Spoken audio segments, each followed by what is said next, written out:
On September 11, 1814, the British fleet sailed into the mouth of the Patapsco River.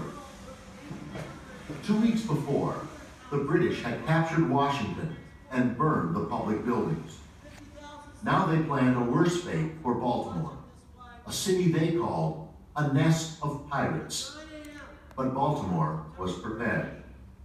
Fort McHenry had been strengthened, and several gun batteries supported Fort McHenry in guarding the harbor entrance.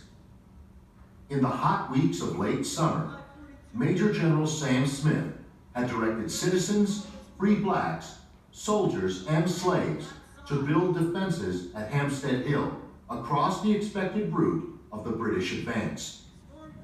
People gave money and supplies, and militia poured into Baltimore.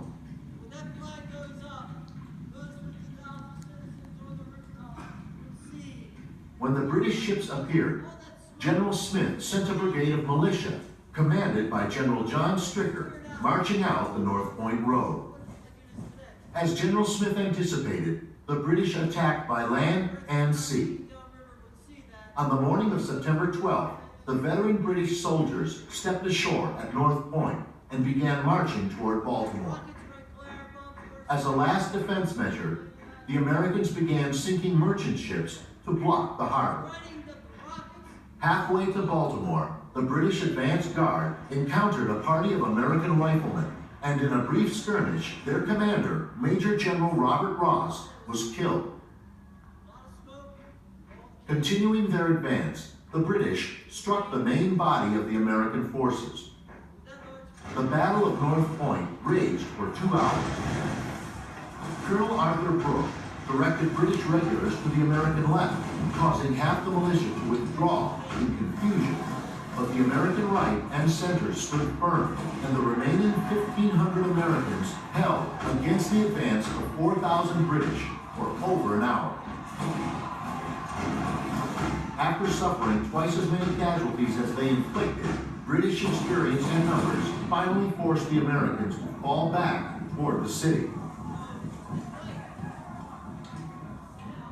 At dawn, on September 13th, the British began the second part of their two-pronged attack. British warships opened fire on Fort McHenry.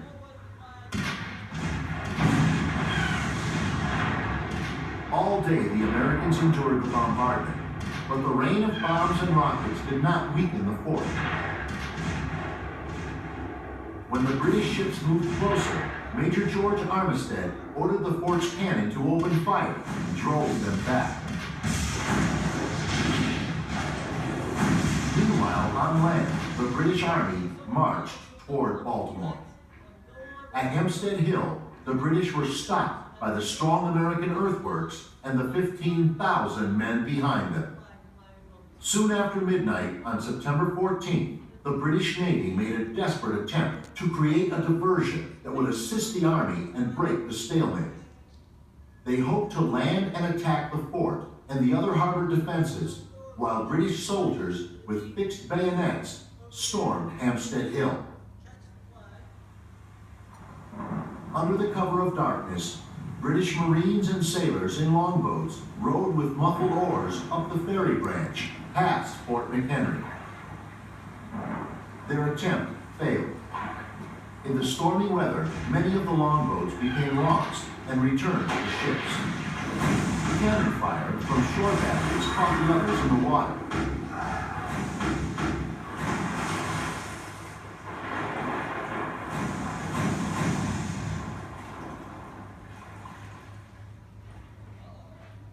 On land, the British commander canceled the bayonet attack and ordered a withdrawal. The Battle of Baltimore was over.